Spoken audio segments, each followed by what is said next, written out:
Dayanidhi versus கலாநிதி. பஞ்சாயத்தை நடத்திய Stalin, control எடுத்த உதயநிதி. கலாநிதி மாறனும் தயாநிதி மாறனும் ஒரே இடத்துல சந்திக்க முதல்வர் மு.க. ஸ்டாலினும் துணை முதல்வர் உதயநிதி ஸ்டாலினும் இணைஞ்சு முக்கியமான ஒரு சந்திப்பை நடத்தி ரெண்டு பேருக்குள்ளேயும் இருக்கிற பஞ்சாயத்தை முடிவுக்கு கொண்டு வந்ததா செய்திகள் வெளியாகி இருக்கு.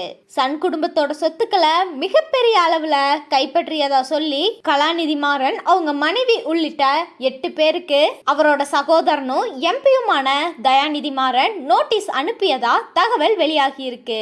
2003 வருஷம் சன் டிவியில 12 லட்சம் பங்குகளை ஒரு பங்குக்கு ரூபாய் 10 அப்படின்னு குறைஞ்ச மதிப்புல கலாநிதி மாறன் அவரோட பேருக்கு ஒதுக்கி கொண்டதாகவும் அதோட உண்மையான மதிப்பு ரூபாய் 2500 இருந்து 3000 வரைக்கும் இருக்கும் அப்படின்னும் தயாநிதி மாறன் புகார் அளித்திருக்காரு. தந்தை முரசொலி மாறன் இறந்ததுக்கு அப்புறம் உரிய சட்ட ஆவணங்கள் இல்லாம தாயான மல்லிகா மாறன் பேர்ல சொத்துக்கள் மாற்றப்பட்டதாகவும் அதுக்கப்புறம் செப்டம்பர் 2003 அந்த பங்குகள் எல்லாமே சட்டவிரோதமான நம்பிக்கையை துரோகம் செஞ்சு கலாநிதி மாறன் பேருக்கு மாற்றப்பட்டதாகவும் தயாநிதி மாறன் புகார் எழுப்பியிருந்தாரு.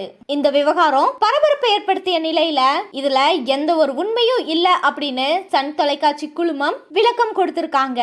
அது மட்டும் இல்லாம இது ஒரு குடும்ப பிரச்சனை மட்டும்தான், குற்றச்சாட்டுகள் முழுமையாக தனிப்பட்டவை அப்படின்னு சன் குழுமம் தெரிவிச்சிருக்காங்க.